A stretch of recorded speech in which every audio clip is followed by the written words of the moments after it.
Na sema ya kwamba tuko mahala hapa ni kwa sababu ya huruma za Mungu. Zile huwezi kutafakari ni kwa nini aliona vyema wewe ukawa siku ya leo, hasa hata akakupeleka katika nyumba ya Bwana.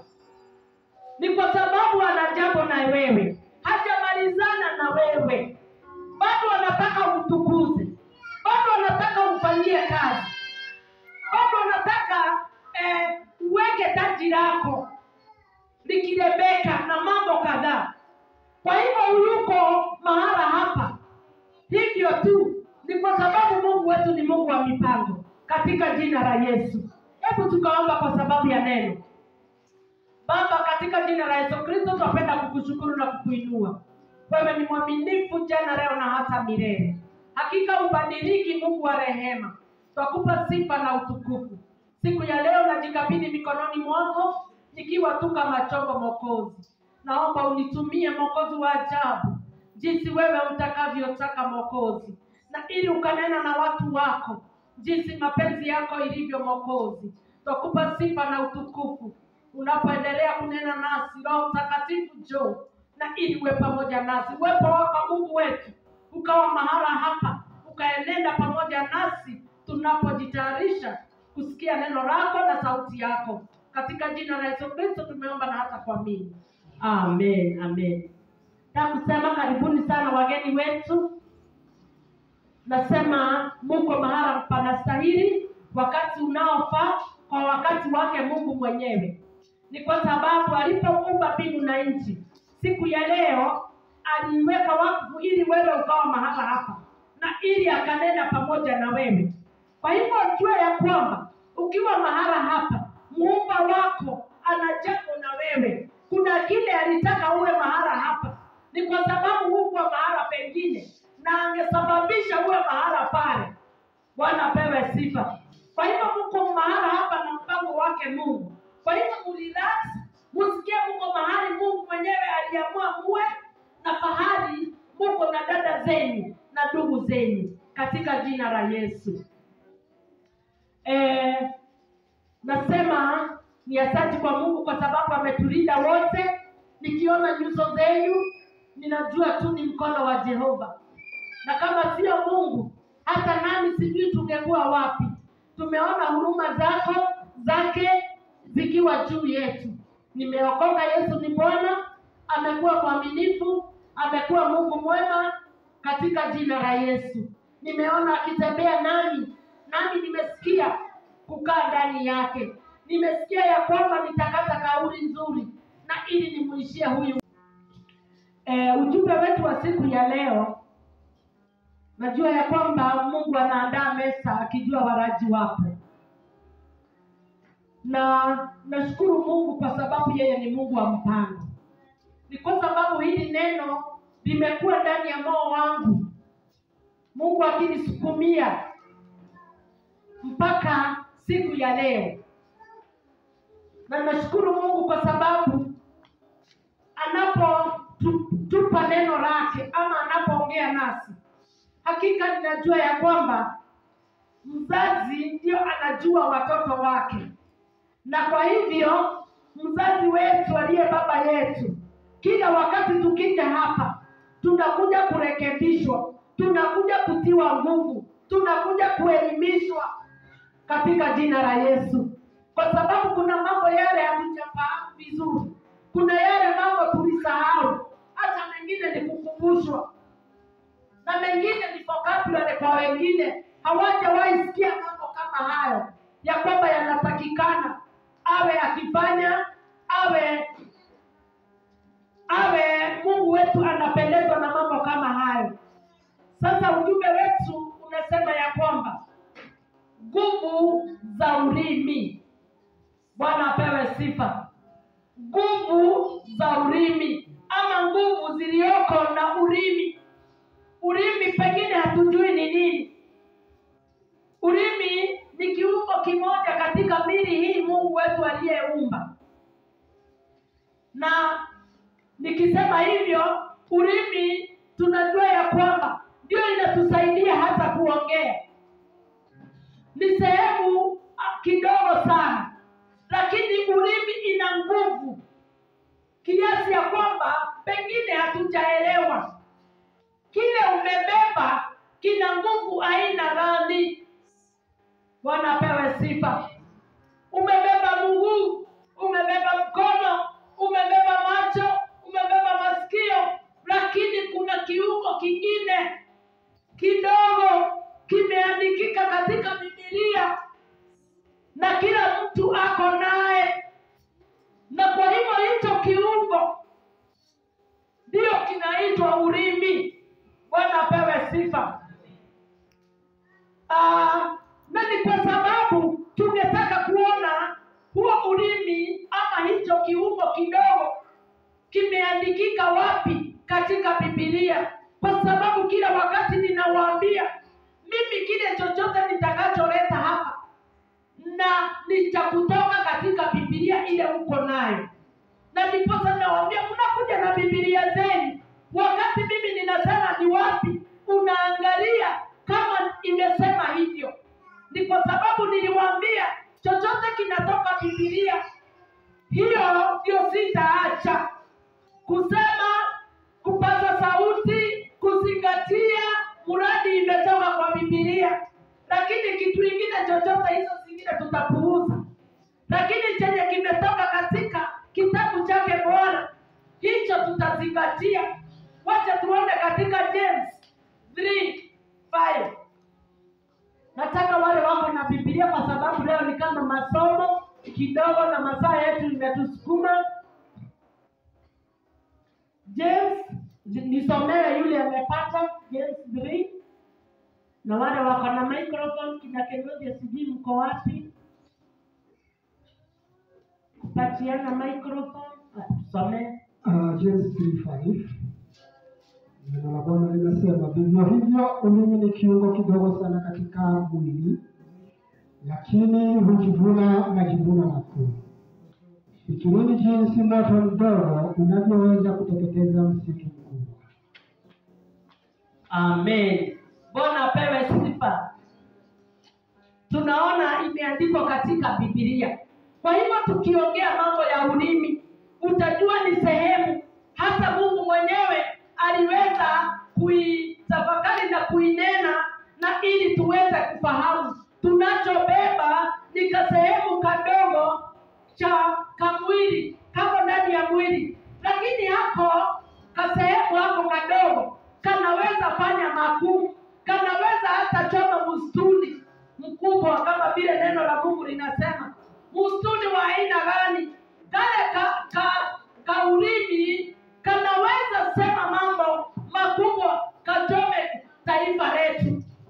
Sio ni forest. Bwana apewe sifa. Neno lilisemewa pande ile na imefuruga nchi yote. Kaulimi kalineno na mtu mmoja na kakasababisha mambo mengi mabaya yakafanyika katika eneo fulani, ama katika taifa lote, ama katika hata familia. Bwana apewe sifa. Tuanze kwetu nyumbani, pahala pako na watu wachache. Huo ulimi unaweza nena kitu. Mmoja wetu katika familia anaweza nena jambo liharibu that family, hata kama ilikuwa imeshikana miaka ngapi, hata kama ilikuwa imeshikana na mambo makuu. Hiyo ulimi unaweza haribu hiyo nyumba ya minister, ya president, hata aje kuitwa hivyo, si ndivyo? Ulimi unaweza haribu mambo mengi sana. Bwana apewe sifa.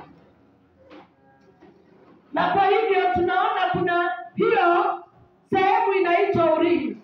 Tukiona ujumbe wetu ulikuwa unasema ya kwamba nguvu zile ziko katika ulimi. Hiyo ndio tuone uzito wa hiyo sehemu inaitwa ulimi.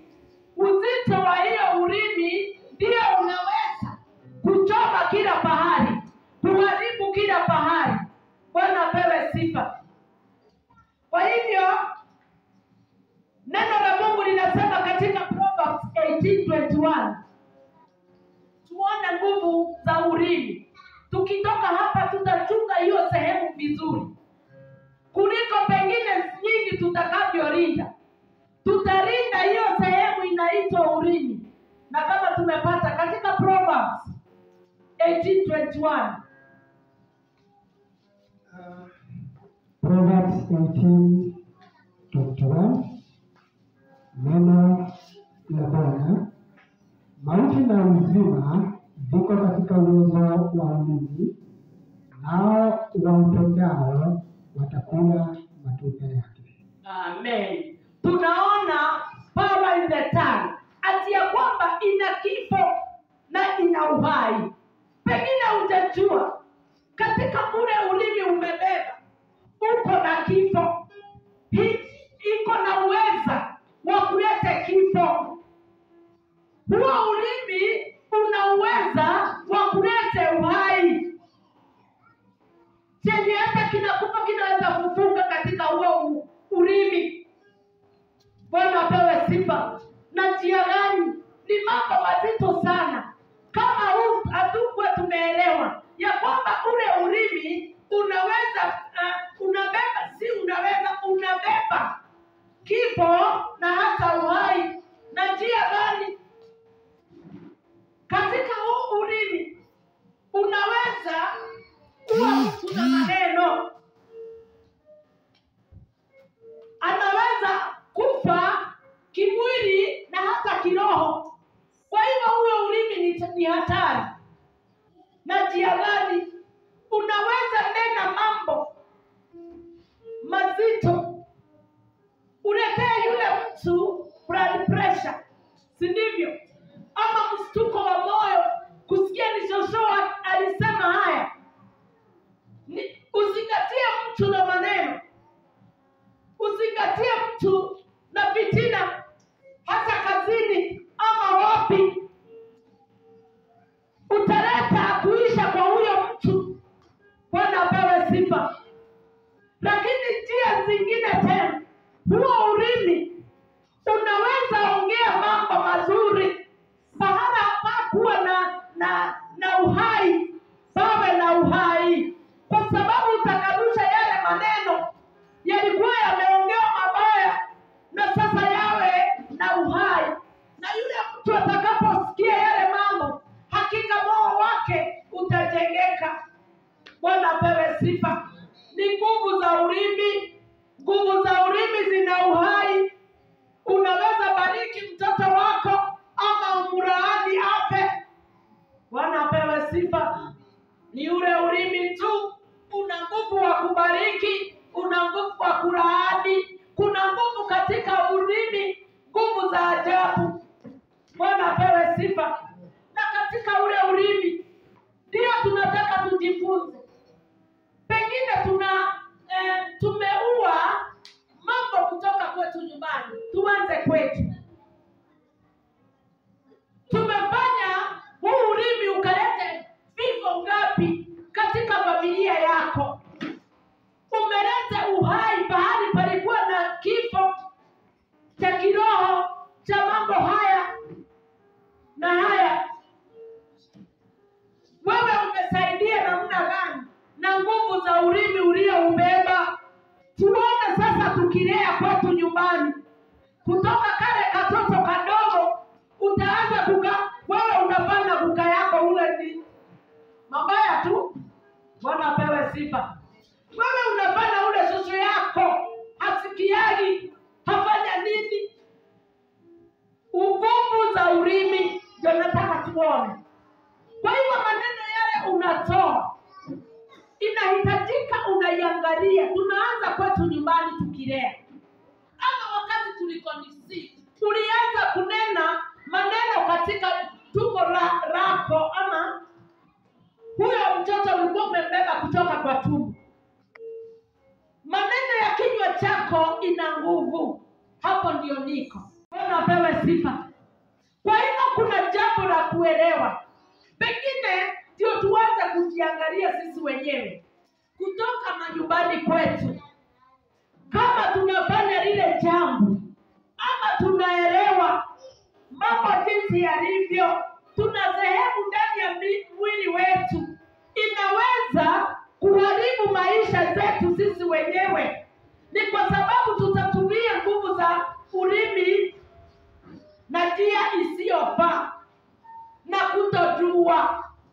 Ndiposa neno la Mungu unasikia nikisema linatuelimisha, linatufundisha. Roho Mtakatifu wako mahara hapa na ili atufundishe, na ili tutolewe mahara, ili tuweko pahali pa kuelewa mambo ya kwamba unatakiwa utumie ulimi wako vizuri. Ni kwa sababu ulimi una nguvu zisizo za kawaida. Nguvu zinaweza leta kifo, nguvu zinaweza leta uhai. Kwa hivyo ni jambo letu kuchagua na kukata kauli jinsi utakavyotumia ulimi wako. Ni kwa sababu utakapolea mtoto ukimwambiana wewe ni kama ibilisi, si ndivyo? Si kuna wale wanatupia watoto maneno makubwa sana, hata unashindwa kama ni mtoto ama ni jirani wamekosana. Bwana apewe sifa. Lakini anaelekezea uzao wa tumbo lake, anaelekezea mmoja wa familia yake. Msichana ameletwa kwa boma, lakini yale maneno unaelekezea hiyo familia ya kijana yako ama ya nani ni mambo isiyo mazuri. Heri kwamba uzito wa maneno yako inaumbika kila wakati. Unaponena hayo mambo, inaenda ikiumbika mambo yasiyofaa. Bwana apewe sifa. Kwa hivyo nasema ya kwamba ni heri, unajua neno la Mungu linasema watu wangu wanapotea ni kukosa hekima, ni kukosa kujua, si ndivyo? Neno la Mungu linasema tunapotea ni kukosa maarifa, ni kukosa kujua. Ndiposa tunaingia katika shida zingine, na ndiposa Roho Mtakatifu akaonelea vyema siku ya leo tufundishwe, ili wale hawajui, hata sisi tukisikia watoto wetu maneno kama hayo, enda kwa mzazi umwambie, tafadhali mama, tafadhali dad, hebu kanusha yale mambo. Hata kama ulikuwa umekasirika, unaenda wasihi ili wakanushe ile mambo aliongea juu yako ukisikia. Bwana apewe sifa. Yale alikurushia kwa sababu wewe hukufanya jinsi alikuwa anataka. Sikia ya kwamba utarudi mahala pale.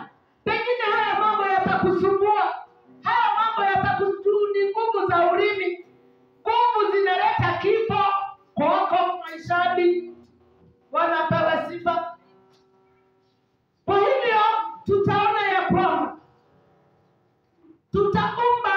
tutacreate ama kuumba mambo mazuri na ndimi zetu. Tujizoeze hata kama ni mambo ni mabaya aje. Tumie maneno yatakao kuwa ya baraka kwa watoto wetu. Kwa sababu katika familia mimi tunasumbuliwa na mambo iliongewa tu hivyo. Lakini yale mambo katika ulimi na neno la Mungu linasema neno lote linaonenwa na huo ulimi lina nguvu. Bwana apewe sifa. Na ndiposa uzao huu unayejuana na Mungu tujifunze kutumia maneno mazuri, ulimi wetu mzuri, ili tuelekeze uzao wa tumbo letu mambo mazuri. Ni kwa sababu tutajikuta tumechanganyikiwa, tuko hapa na pale, lakini kiini hatujui. Lakini ni pale pale kile tumebeba, kile wazazi wetu walibeba, waliweza kuongea, waliweza kutuelekeza na maneno mazito. Wewe hata utaolewa, wewe hata sijui utaenda wapi, wewe mambo mengi sana. Huo ni ulimi, ndio unafanyaga kazi hiyo yote. Kakiungo kadogo katachoma maisha ya msichana wako, katachoma maisha ya kijana yako, hata kwa nyumba yako itachoma yule mzee, itachoma yule mama. Kwa sababu utahitajika awe sawa, utaona bado wanaendelea kuharibika. Ni kwa sababu maneno ya vinywa vyetu yana nguvu. Na kwa hivyo ndio tunasema ya kwamba maneno ya kinywa chetu yana uhai, yana kifo, na kifo tunaogopa sisi wote. Hakuna mtu anatamani mambo ya mauti, kwa sababu sio mazuri, ni ya kilio, ni ya kusaga meno. Kwa hivyo tujihadhari tunapotumia ulimi zetu kuleta vifo katika hata jamii zetu, hata nchi yetu, hata mahala kijiji chetu. Tutumie ndimi zetu ili tuwe na umoja katika kijiji chetu, katika hata kanisa letu. Bwana apewe sifa. Hata katika kanisa tutumie ndimi zetu, ni kwa sababu tukisema sisi hakuna kitu tutaweza, sio itakuwa hivyo. Bwana apewe sifa. Wewe hata ujui utatokezea wapi. Wewe hata uwezi fanya, hata wewe uwezi. Si wewe unajisemea katika ule ulimi wako. Wewe una declare, mimi kufanya hivi mimi siwezi. Hapa sitaishi kwa huu mzee. Si wewe unasema. Utajikuta siku moja ni mizigo sasa, na hakuna njia nyingine. Si ndivyo?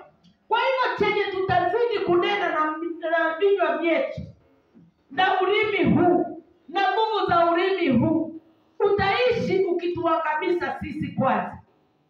Bwana apewe sifa. Sisi wenyewe ndio tutaangamizwa na hayo mambo.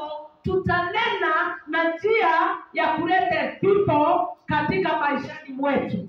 Ni kwa sababu tutakuwa na imani ya kwamba hata kama huu mlima nitaupanda katika jina la Yesu, kwa sababu tumepewa jina linalopita majina zote. Kwa hivyo ukikutana na jambo lolote, sema ya kwamba hata huyu mtoto wangu atapita, hata kama amekuja namba ya mwisho kutoka mwaka wa kwanza na sasa anaelekea kufanya mtihani wa mwisho. Ambia na kinywa chako, we kuja hapa nikuombee. Ni kwa sababu wewe ndio utaongoza. Ni kwa sababu maisha yako wewe hata ni tofauti. Wewe ndio utaenenda nchi mbalimbali. Bwana apewe sifa. Lakini sasa akija na hizo results, hata usijionyeshe. Wewe ninakwambiana, wewe na koroga ni maisha. Si ndivyo? Wewe na nini ni maisha yako, kwa sababu uliamua, na ni ulimi. Bwana apewe sifa. Ulimi, kwa sababu umeona mtoto wako ameenda hivi na hivi, wewe sasa ni kumrushia mishare, na hadi kwamba hiyo ulimi wako, Bwana anasema ya kwamba huo ulimi ni wa kubariki na wa kulaani. Ulimi una nguvu wa kubariki na hata wa kulaani. Sasa chaguo ni lako. Unaponena mambo kama hayo, ya kwamba jua ya kwamba wewe umechukua hatua ya kulaani watoto wako, kulaani jamii yako, kulaani familia hata yenu. Hiyo familia tasijui nilitoka wapi. Hiyo mimi sionangi hata kama niko wa huko. Wewe utakaa ukiwa nje kila wakati. Bwana apewe sifa. Kwa hivyo ni kuchagulia chenye kiko hapo na imani ya kwamba Yesu ulisulubiwa. Ulevi wote unaisha kwa sababu wewe ndiye mwanzilishi wa imani ndani yetu, na utaokoa. Ulikufa msalabani, ulikateseka kwa sababu ya dhambi kama hizi. Zimekuwa chain in our family. Kazi yako ni hiyo, si kulaani. Wewe ni ndugu na usipige kwangu. Wewe ni hata siwa, ni kwa sababu wamekaa hivi. Kwa hivyo ulimi wako unahitaji kunena mambo mazuri hata mahali pasipofaa. Ni kwa sababu wewe ndio utabadilisha kifo kiwe uhai. Mpigie Bwana makofi hata kama ni mazito haya.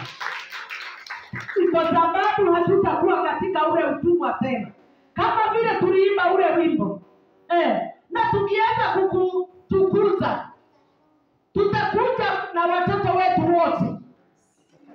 Ni kuamua, tutaamua tubadilishe ulimi wetu ya kale, ndipo tukaambia Baba, tuko hapa, utusamehe. Ni kwa sababu tumenena mengi ya kuua, hatupira kujua, lakini Baba, tuko hapa sisi wote kama kanisa. Ule wimbo ulikuwa wetu, sisi tuko hapa sisi, na tulikuja hapa ndio tupatane na Mungu. Na ili siku ya leo akiendelea kunena ndani ya mioyo yetu ya kwamba tubadilishe jinsi tutakavyokuwa tukinena na vinywa vyetu, tukianza kwetu nyumbani. Ambia yule mtoto, enda uchote maji, usiongeze kitu kingine, kwa sababu unaenda kama mzee kombe, atavunjika mguu aende hivyo. Bwana apewe sifa. Kwa hivyo tujifunze kunena mambo ya baraka, na tukianza kwetu tutaileta mpaka hapa. Bwana apewe sifa. Utaonea yule mwingine vizuri, mambo mazuri, utanena mazuri, kwa sababu kutoka nyumbani umejifunza kuomba mambo mazuri. Hujajifunza kutoa tu maneno, umejifunza sasa kutumia ulimi na njia ya baraka peke yake. Huchanganyi baraka na laana. Bwana apewe sifa. Ni kwa sababu neno linasema huwezi tumikia viongozi wawili, lazima mmoja ndio utakuwa ukitumikia. Bwana apewe sifa. Kwa hivyo hiyo ingine itakuja kuzoea Mungu, kama vile dada yetu alisema.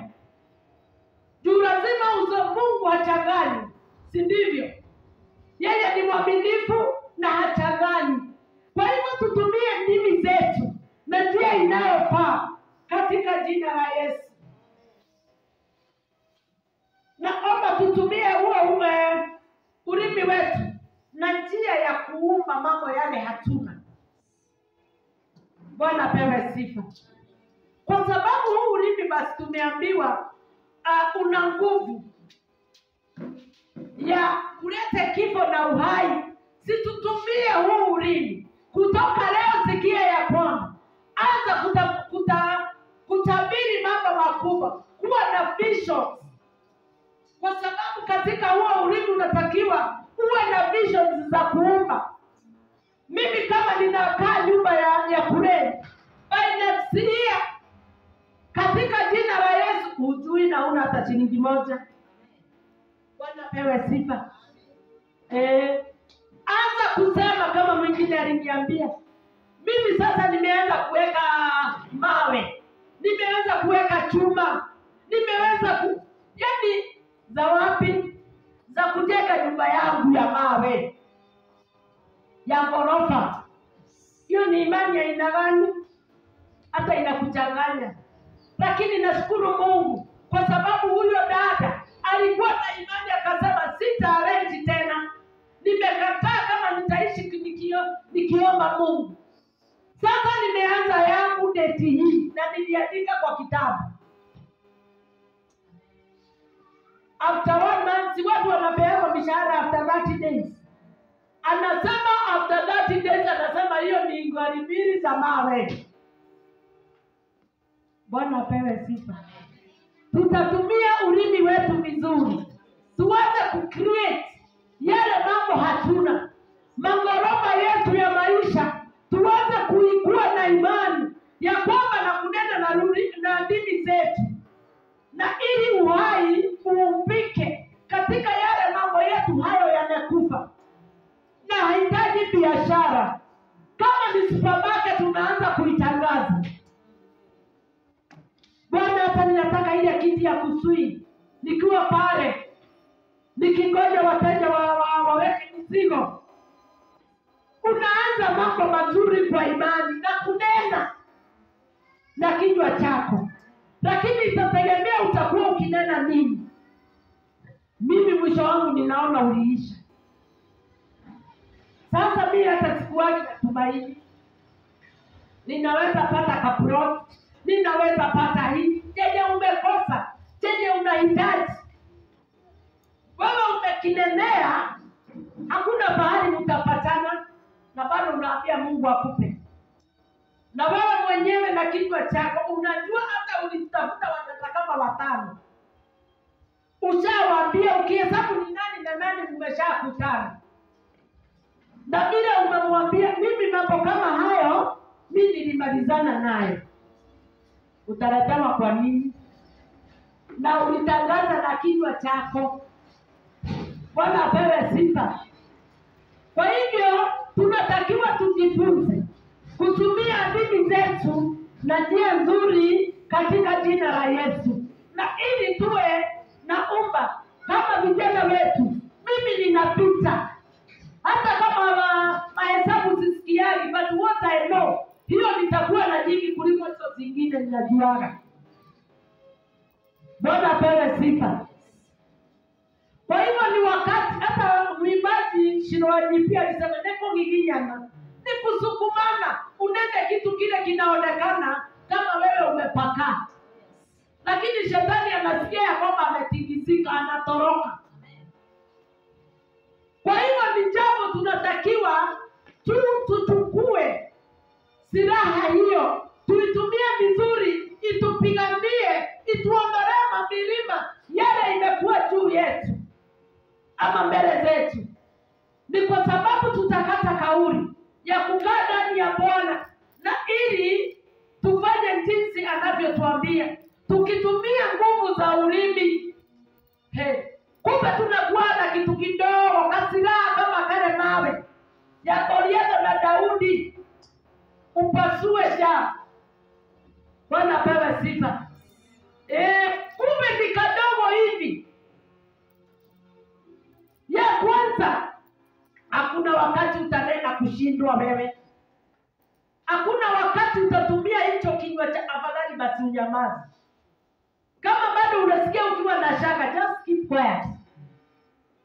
Wacha kusema. Shetani yako hapo amesikia. Ninatakana kama wewe. Wenye wanasema na vinywa vyao, hakuna pahali wanaenda. Waligoja wakakosa tamaa. Bwana apewe sifa. Sema ile gari nzuri ni yako. Ile nyumba nzuri ni yako. Kwani nikaeme kadogo bado? Hata sasa muoni ni kako kaulimi tu. Gari kubwa ni yako na ni yangu, si yetu tu. Hata mimi ninahitaji. Bwana apewe sifa. Mashamba kubwa na ng'ombe farm, hata mimi ninataka. Tuseme ni yetu. Plots za Nairobi, Mombasa. Ndege nani hawezi panda hii katae kwenda? Kuna yule wa Elementate. Tutaingia ndege ikose kupaa. Kwa hivyo zote ni zetu katika jina la Yesu. Tunajitakia makubwa na tunatangaza. Mambo na muone, nilianza kutangaza. Iya nani yako hapa? Ni iya alitutolea ushuhuda ya kwamba na kina mama Chris na Amete, nilitangaza siku gani, kuna siku ninataka tuwe na uniform. Ukiwa pale kuumba, hakuna wakati nimesema tumeshindwa. Hakuna wakati nimeona ninatangaza. Mafikira inaweza pita, lakini ninajua nina push on ya kwamba hii kanisa na itakuwa vile tamanio lake Bwana liko. Ni kwa sababu Mungu mambo makubwa na mazuri ni yetu. Bwana apewe sifa. Najua nikawaambia ya kwamba hata kama tutakuwa msituni, lakini ninajua yule Mungu ninaamini, huyu Mungu nimewaletea, hajui ni sawa. Bwana apewe sifa. Na hajui msituni, hajui pahali hakuna barabara. Yeye anaweza chimbukia hapa, anaweza toka na upande, anaweza shuka kutoka juu.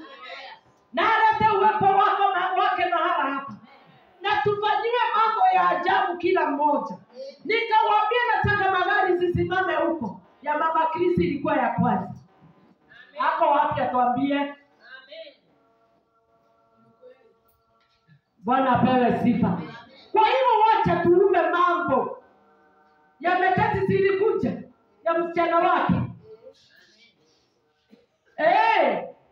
Kutangaza kuna magari itapakiwa na ile nyumba unaiona pale. Hapo silitangaza magari itakuja hata kama tuko hapo. Na ilikuja. Kwa hivyo tujifundishe kutumia dini zetu vizuri. Tuombe mambo mazuri na ili tupokee katika wacha tusiache kudunisha huyu Mungu wetu. Ana uwezo wa kututoa mahala popote na tukawa mahala pazuri. Kwa utukufu tu wa jina lake. Bwana apewe sifa. Nataka kusema vision kubwa zinaweza anzwa ama kuwa created na hiyo ulimi. Vision. Usikae tu hivyo. Hebu kutoka siku ya leo anza kunenea jambo lako ama mambo kadhaa ukiwa na imani, nawe ukitenda mapenzi ya Mungu, na utaona ya kwamba utashangazwa na huyo Mungu katika jina la Yesu. Sasa ili tuweze kutumia ndimi zetu vizuri, kuna mambo tunatakiwa tuwe macho, to be very careful ya mambo yale tutatumia. Katika Ephesians 4:29 ili tuweze kuona, kufikia, kupatana ama kuweza huu ulimi ukawa na nguvu kiasi hiyo, nasi kuna mambo yale Mungu anahitaji tufanye. Bwana apewe sifa. Katika Ephesians 4:29 na ingine Proverbs 13:3, na ili yule atapata hizo tuweze kufanya kwa haraka tukimalizia. Waefeso 4 mstari wa 29, maneno mabaya yasitoke vinywani mwenu, bali yale yafaayo kwa ajili ya kuwajenga wengine kulingana na mahitaji yao, ili yawafae wale wasikiao. Bwana apewe sifa. Tunahimizwa tu kwa sababu ya nguvu ya ulimi. Maneno yale tusikuwe watu wa kunena maneno yasiyofaa. Hebu isome vizuri hapo. Hiyo 4:29. Tusiwe watu wa kuongea mambo hayana faida. Mambo iwezi jenga yule mwingine. Tunakugoja ili tusikie vizuri. Waefeso 4 mstari wa 29, maneno mabaya yasitoke vinywani mwenu, bali yale yafaayo kwa ajili ya kuwajenga wengine kulingana na mahitaji yao, ili yawafae wale wasikiao. Amen. Maneno mabaya, neno lote utakaojua ya kwamba ukiambia mwenzako litamuuma, litakuwa na kushusha moyo wake. Neno lolote utakaoongea katika kanisa na unajua litaleta shida katika maishani mwa kanisa lile, tuone ya kwamba hatutakuwa ya wale watu watatumia ulimi vibaya ya kuongea mambo mabaya, kwa sababu mambo mabaya ndio tunaambiwa yana uhai ya kuumbika. Kwa hivyo utapata lile jambo linaendelea kusonga likiharibika, ni kwa sababu wewe mwenyewe ndio unasema hivyo. Ni kama kupiga muhuri iendelee kuwa hivyo, ndiposa unaitangaza katika jina la Yesu. Tuone 13, Proverbs 13:3.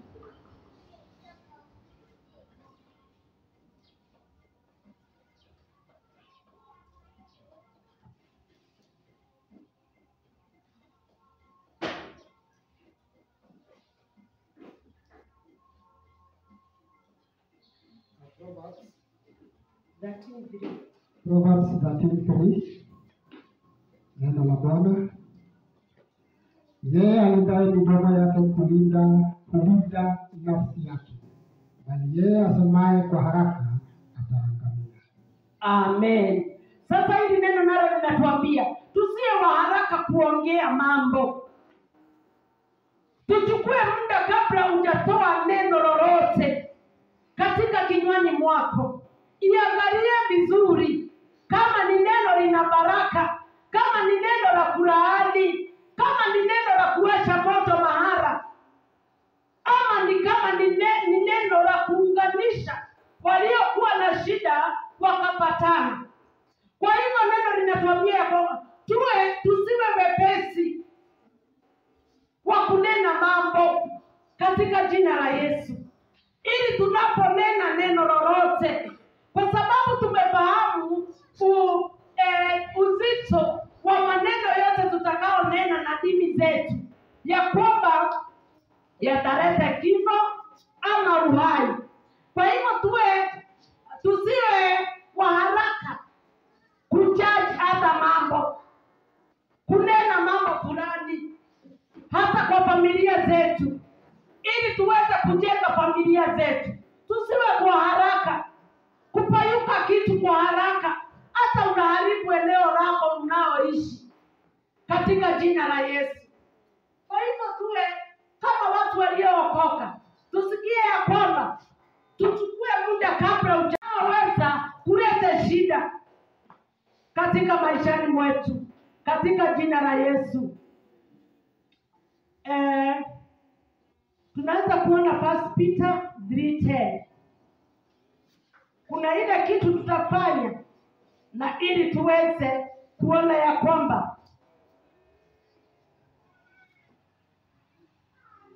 1 Peter 3:10. Petro wa kwanza 3 mstari wa 10. Kwa maana yeyote apendaye uzima na kuona siku njema, basi auzuie ulimi wake usinene mabaya, na midomo yake isiseme hila. Bwana apewe sifa. Katika hili neno linasema ya kwamba kuna kitu itakuwa must. Bwana apewe sifa. Kila mtu lazima, inasema lazima, it is a must now. Usukumie kinywa chako, kama uwezi kuna kuisukuma ya kwamba inene mambo mazuri. Sasa hutaipea space again.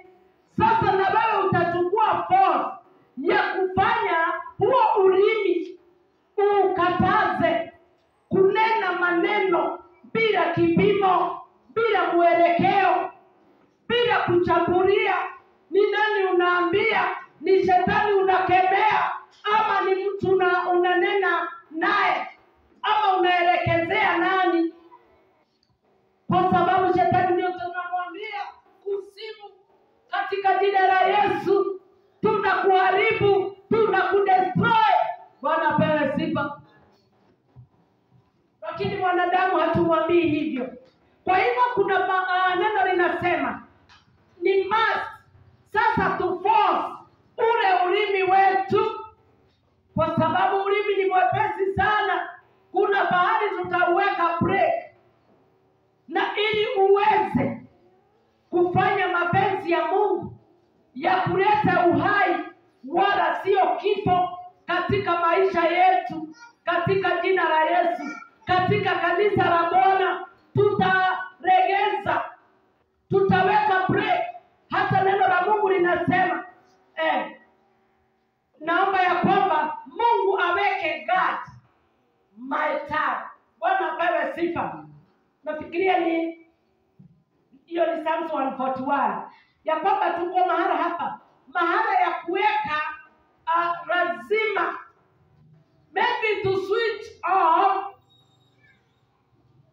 huo ulimi kiasi kabla unene kitu, tuanze kuwaza mara mbili, ni nini ninataka kusema, ni kwa nini ninasema, in inafaa unajiuliza ndani yako kabla uweze kunena yale mambo katika jina la Yesu.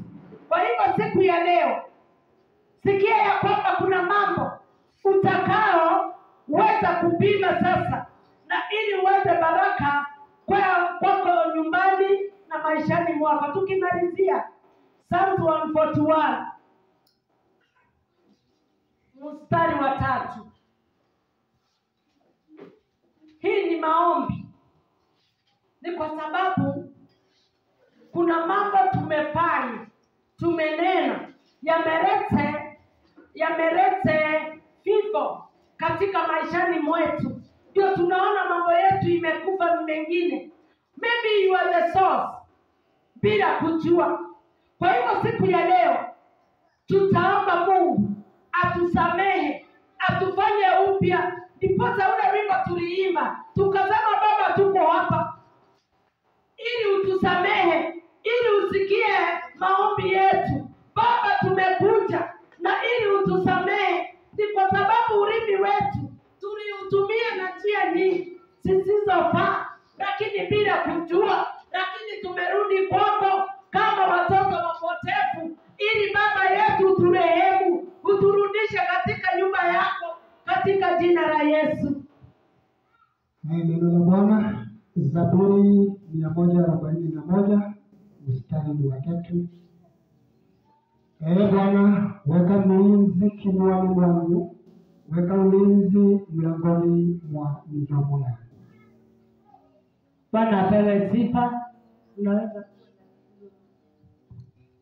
kwa lugha ya Kikikuyu, we Jehova zamurangeni kanuni gakwa, ragagira murango ũũ wa midomo yako. Amen. Sio ni kali. Huyo mtu wa Mungu alipoona katika hali ya kutunza ule ulimi, alialika Bwana sasa mwenyewe aweke mlango wa kufunga ule ulimi, ndiposa usilete kifo. Bwana apewe sifa. Aliona ya kwamba yeye peke yake hataweza kuzuia ule ulimi usilete kifo katika maishani mwake, katika nyumba ya Mungu. Ni kwa sababu unaweza kuwa members ama hawa watu wa Mungu. Mtu mmoja anaweza kuwa katika maneno yake, watu kama hao wameoshwa na damu ya Yesu, watu kama hao walifiwa msalabani.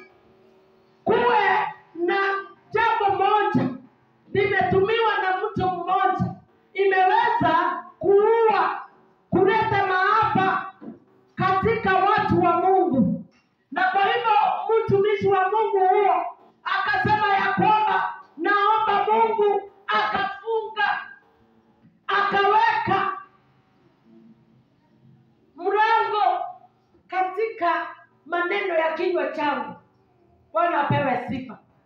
Hebu irudie tena. Ni kwa sababu nilipokuwa ninaendelea kusoma yale maandiko, nikasikia haya ni mambo yaliniweka hofu. Nikaambia Bwana, nami ni magani Bwana? Ni magapi?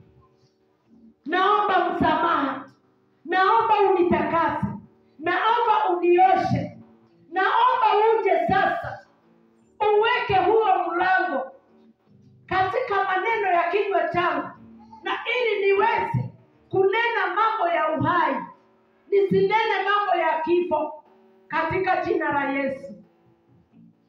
Zaburi 141 mstari wa 3. Ee Bwana, weka mlinzi kinywani mwangu, weka ulinzi mlangoni mwa midomo yangu. We Jehova, ngamurangeri kanuni gakwa, ragagira murango ũũ wa midomo yakwa. Amen. Hata si kufungwa mlango tu, mpaka watchman awekwa mahala hapo. Bwana apewe sifa. Kwa hivyo inafaa tulinde ndimi zetu. inafaa tulinde maneno ya vinywa vyetu yasituletee vifo, hata katika kanisa la Bwana, hata katika jiji letu, hata katika maishani mwetu sisi wenyewe, hata katika maisha ya watoto wetu. Tusijiletee maafa katika jina la Yesu. Tusimame na miguu yetu, na katika hiyo hali tutaambia tu Mungu atuumbie moyo safi, atuumbie moyo mpya. Ni kwa sababu moyo wa kale pengine ndio ulitupeleka mpaka tukaanza kuleta maafa katika familia zetu, tukaanza kuleta shida katika hata kanisa la Bwana, kuleta shida hata katika jiji tulioko. Ni kwa sababu ule moyo wa kwanza haukuweza kufahamu ya kwamba ulimi una nguvu kiasi hicho. Katika jina la Yesu. Niumbie moyo safi, atuimbie huyo. Na kama kuna mtu anahitaji ombi, akaribie mahala hapa tunapoimba hiyo pambio, tuweze kupata maombi tukimalizia ibada yetu.